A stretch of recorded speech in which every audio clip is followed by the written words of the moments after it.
नमस्कार मुलांनो, आज आपण इयत्ता 9वीची मराठी विषयाच्या अक्षर भारतीची दुसरा संतवाणी त्याचं संत कृपा झाली हा अभंग आज बघणार आहोत. संत बहिणाबाई यांनी लिहिलेला हा अभंग आहे.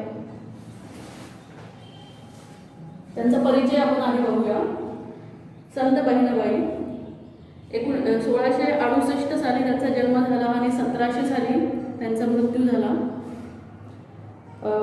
वारकरी संप्रदायातील संत कवयित्री. मी तुम्हाला आधी वारकरी संप्रदाय म्हणजे सांगितलं होतं. वारी म्हणजे यात्रा करणे. वारकरी संप्रदायातील लोक हे श्री विठ्ठलाचे भक्त असतात आणि दरवर्षी पंढरपूर येथे श्री विठ्ठलाच्या दर्शनासाठी ते पायी जातात, म्हणून त्यांना वारकरी असं म्हटलं जातं. आणि या संप्रदायातील या संत कवयित्री आहेत. संत तुकाराम यांच्या शिष्या, ह्या संत तुकाराम यांच्या शिष्या आहेत. महाराष्ट्राला संतांचं खूप मोठी परंपरा लाभलेली आहे आणि त्यातलेच संत तुकाराम हे एक महान संत होऊन गेले. त्यांचे ह्या शिष्य आहेत. ओव्या, श्लोक, आरत्या इत्यादी रचना प्रसिद्ध आहेत त्यांच्या संत बहिणाबाईंच्या. संत तुकाराम यांच्या काव्यरचनेचा आणि व्यक्तिमत्वाचा बहिणाबाई यांच्या काव्यरचनेवर प्रभाव जाणवतो. भक्तिभावनेचा उत्कट आविष्कार हा त्यांच्या अभंग रचनेचा विशेष आहे. तर या अभंगाविषयी आपण बघूया. यामध्ये प्रस्तुत अभंगामध्ये संत बहिणाबाई यांनी महाराष्ट्रातील वारकरी संप्रदाय रूपी इमारत उभारणीमध्ये संतांचा मोलाचा वाटा कसा आहे याचे वर्णन त्यांनी याच्यामध्ये केलेलं आहे. म्हणजे वारकरी संप्रदाय रूपी मंदिराची उभारणी कशी व कोणी केली या संदर्भामध्ये हा अभंग त्यांनी लिहिलेला आहे. वारकरी संप्रदाय कसा निर्माण झाला, त्याची स्थापना कोणी केली, त्याला पुढे त्याचा विस्तार कोणी केला, तर याविषयी हा अभंग आहे. आधी मी हा अभंग वाचते. संत कृपा झाली इमारत फळा आली, ज्ञानदेवे रचिला पाया, उभारिले देवालया. नामा दयाचा किंकर तेने रचिले ते आवार, जनार्दन एकनाथ खांब दिधला भागवत. तुका झालासे कळस भजन करा सावकाश, बहिणी म्हणे फडकती ध्वजा, निरूपणा केले बोजा. आता याचा आपण भावार्थ बघूया. संत कृपा झाली इमारत फळा आली. संतांची कृपा, संत कृपा म्हणजे संतांची कृपाशीर्वाद आणि इमारत फळा आली. इमारत सगळ्यांना माहिती आहे, इमारत हा शब्द. आणि फळा येणे म्हणजे यशस्वी होणे, म्हणजे ती इमारत तयार झाली असं इथे बहिणाबाई म्हणत आहेत. वारकरी संप्रदाय रूपी मंदिराची उभारणी कशी झाली हे सांगताना संत बहिणाबाई काय म्हणतात की संत कृपेमुळे ही वारकरी संप्रदायाच्या मंदिराची इमारत पूर्ण झालेली आहे. संतांच्या कृपेमुळे, त्यांच्या मोठ्या सहभागामुळे वारकरी संप्रदाय रूपी मंदिराची इमारत पूर्ण झालेली आहे असे इथे संत बहिणाबाई म्हणतायत. तर ती इमारत उभारणीमध्ये सगळ्यात मोलाचा वाटा कोणकोणत्या संतांचा आहे हे त्यांनी पुढे सांगितलेलं आहे. ज्ञानदेवे रचिला पाया, उभारिले देवालया. संत ज्ञानेश्वर, खूप महान संत ज्ञानेश्वरी ज्यांनी लिहिलेली आहे असे संत ज्ञानेश्वर यांनी या वारकरी संप्रदाय रूपी इमारतीचा पाया रचला. पाया म्हणजे मूळ दगड, ज्याला आपण बेसमेंट म्हणतो. कुठलीही इमारत जर आपल्याला उभी करायची असेल तर त्याचा पाया हा मजबूत पाहिजे आणि असा पाया या वारकरी संप्रदाय रूपी इमारतीचा पाया संत ज्ञानेश्वरांनी रचलेला आहे. संत ज्ञानेश्वरांनी या मंदिराचा पाया रचला म्हणजे वारकरी पंथाची स्थापना आणि या वारकरी संप्रदायाचे देऊळ उभे केले असं बहिणाबाई म्हणतात. संत बहिणाबाई म्हणतात की ज्ञानदेवांनी या वारकरी संप्रदाय रूपी देवळाचा पाया रचला आहे. म्हणजे याची स्थापना कोणी केली आहे? संत ज्ञानदेवांनी. नामा दयाचा किंकर तेने रचिले ते आवार.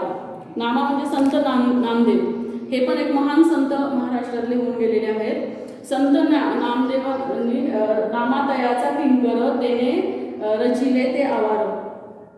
इथे बहिणाबाई म्हणतात संत नामदेव या मंदिराच्या भिंतीचे दगड झालेले आहेत. जसं की पाया हा मजबूत पाहिजे आपल्याला माहीत आहे, तसंच त्याचे जे दगड असतात ते सुद्धा तितकेच महत्त्वपूर्ण असतात इमारतीचे कुठल्या.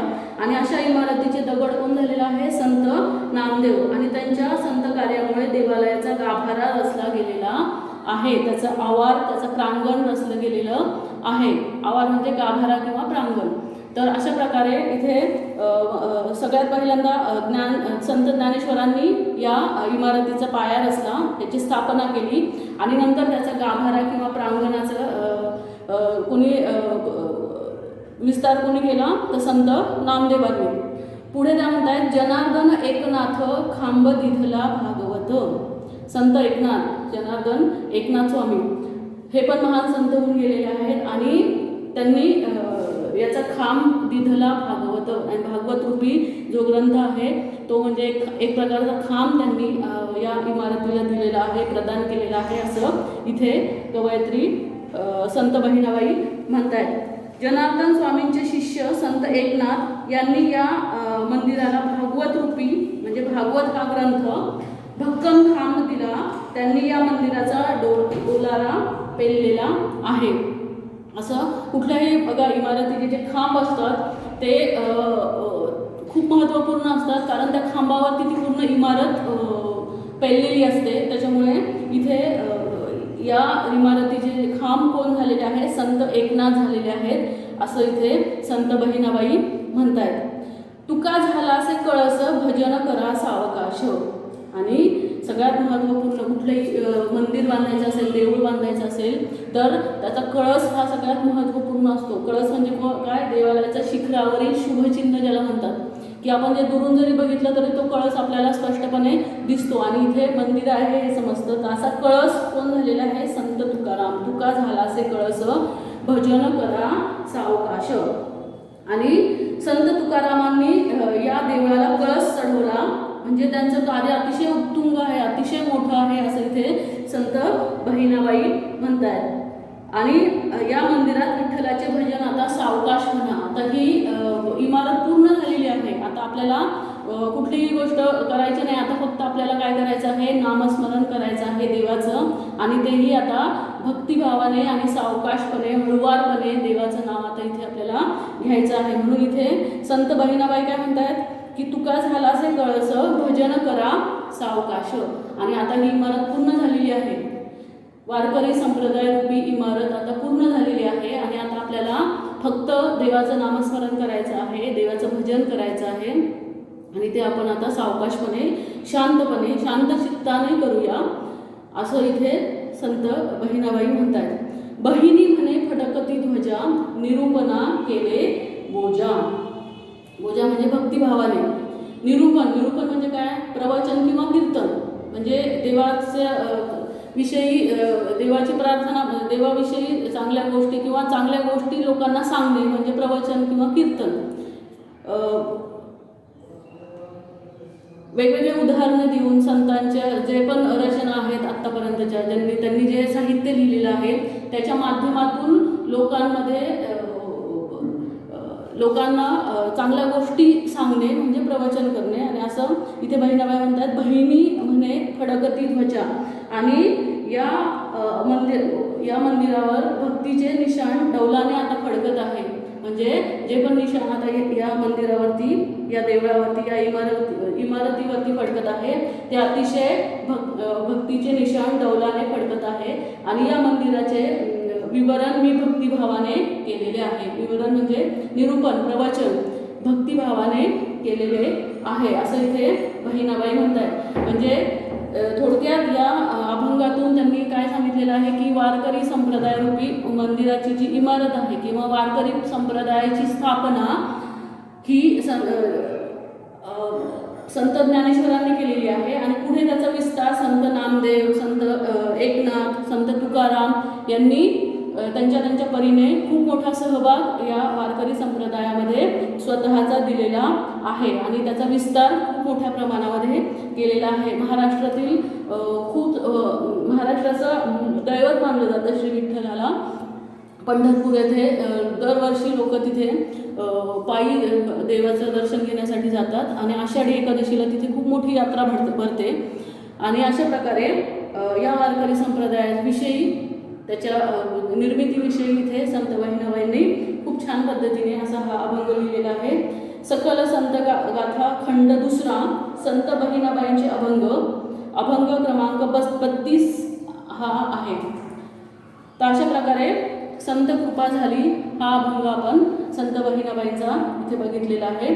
आता याचा स्वाध्याय आपण थोडक्यात बघूया. पहिलं आहे चौकटी पूर्ण करा. वारकरी संप्रदाय रूपी इमारत उभे करणारे साहित्यिक रूपी संत कुठले कुठले आहेत? साहित्यिक रूपी संत, वारकरी संप्रदाय रूपी इमारत उभे करणारे. तर इथे दिलेलं आहे बघा. पहिला आहे कळस चढवणारे. कोण आहेत? कळस कोणी चढवलेला आहे? तर संत तुकारामांनी. पायार असणारे कोण आहेत? संत ज्ञानेश्वर, ज्ञानदेव. खांब होणारे कोण आहेत? भागवत रूपी खांब ज्यांनी दिलेला आहे असे आहे संत एकनाथ. आणि भिंती उभारणारे कोण आहेत? तर संत नामदेव. तर अशा प्रकारे इथे तुम्हाला फक्त त्या संतांची नावं लिहायची आहेत. दुसरं आहे कंसातील उत्तराच्या आधारे संकल्पना स्पष्ट करा. आता इथे ज्या संकल्पना दिलेल्या आहेत त्या आपल्याला इथे उत्तरं दिलेली आहेत कंसामध्ये आणि ती आपल्याला शोधून फक्त तिथे लिहायची आहेत. वारकरी संप्रदाय रूपी इमारती संबंधित संकल्पनांचा अर्थ स्पष्ट करा. तर कुठल्या कुठल्या संकल्पना दिलेल्या आहेत बघा इथे. पहिलं आहे पाया रचणे. पाया रचणे म्हणजे काय? इथे कंसामध्ये काय दिलेलं आहे? वारकरी संप्रदायाची स्थापना. पाया रचणे म्हणजे काय? वारकरी संप्रदायाची स्थापना. दुसरं आहे आवार रचणे. आवार रचणे म्हणजे परिसर प्रचाराने व्यापक केला. हा त्या संकल्पनेचा अर्थ आहे.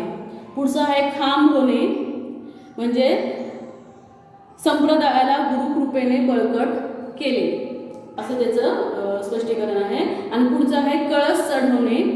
कळस चढवणे म्हणजे परिपूर्ण वैभवापर्यंत पोहोचवला असे संत तुकाराम यांनी त्या इमारतीवर कळस चढवलेला आहे. तर अशा प्रकारे इथे उत्तर तुम्हाला लिहायचं आहे. पुढचं आहे भावार्थाधारित. पहिला आहे तुका झालासे कळस भजन करा सावकाश. या ओळीचा भावार्थ स्पष्ट करा. तुका झालासे कळस भजन करा सावकाश. आता इथे आपल्याला सुरुवात कशी करायची आहे की संत कृपा झाली या अभंगातील ही ओळ आहे आणि संत बहिणाबाई या त्याच्या कवयित्री आहेत. तर त्याचा आपल्याला तिथे भावार्थ स्पष्ट करायचा आहे. तुका झालासे कळस भजन करा सावकाश. जी वारकरी संप्रदाय रूपी इमारत उभारलेली आहे, ज्याचा पाया संत ज्ञानेश्वरांनी रचलेला आहे, ज्याचा खांब संत एकनाथ झालेले आहेत आणि ज्याच्या भिंती संत नामदेव झालेल्या आहेत, अशा वारकरी संप्रदाय रूपी इमारतीचं कळस हे संत तुकाराम झालेले आहेत असं इथे सांगितलेलं आहे. म्हणजे त्या काय म्हणतात बहिणाबाई की संत ज्ञानेश्वरांनी या मंदिराचा पाया रचला म्हणजे वारकरी संप्रदायाची स्थापना केली. त्यानंतर संत नामदेवांनी त्यांच्या भिंती बांधून विस्तार केला. संत एकनाथांनी या मंदिराला खांबाची बळकटी दिली आणि संत तुकारामांनी याला संपूर्ण वैभव प्राप्त करून दिले. ते या मंदिराचा कळस झाले. ही इमारत पूर्ण झाली आणि आता या इथे आपण ईश्वराचं भजन शांत चित्ताने आणि सावकाशपणे म्हणूया असं त्याचा तिथे येईल भावार्थ. पुढचा आहे ज्ञानदेवे रचिला पाया उभारिले देवालया. या ओळीचा अर्थ स्पष्ट करा. इथे सुद्धा तशाच प्रकारे अर्थ आपल्याला स्पष्ट करायचा आहे की ज्ञानदेवांनी या वारकरी संप्रदाय रूपी इमारतीचा पाया रचला आहे आणि हे देवालय उभारलं आहे. याची स्थापना इथे संत ज्ञानेश्वरांनी केलेली आहे. तर अशा प्रकारे याचा स्वाध्याय इथे संपला.